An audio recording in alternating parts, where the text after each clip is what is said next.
Guys, for awareness lang ba sa mga co-affiliates or mga new nga affiliates kay naambag ko na receive karon nga invite na maghatag daw sila og free sample, makig-collab sila and maghatag sila og free sample. So gipapili ko nila unsa nga mga ganahan ako nga product nga gusto i-promote. So karon naging okay among conversation. Ingon sila maghatag daw sila og link invite. So naka-receive ko og invite nga link account. So pag-research nako siya, dili day siya good. I mean pwede nila ma-access ang imuhang commission. So be careful mo mga new affiliate, ilahang mga target mga new affiliate. So kinsa man sad ang dili ganahan og mga collab or mga free sample, di ba?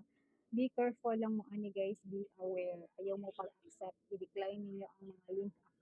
Nalang day ko i-flex ha. Better na nga ako ang tingog karon kay before manggod ang akong mga voice over o akong mga vlog ba kay mga hinay or daghan kay glangas sa gilid no.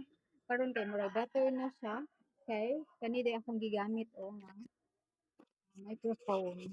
Wala akong gigamit na microphone. If ganahan mo ani sad, ang pangibutang ang link din ha, pagpalit mo if ganahan mo o nindot inyong like kusog ayo niya, wala kayo noise.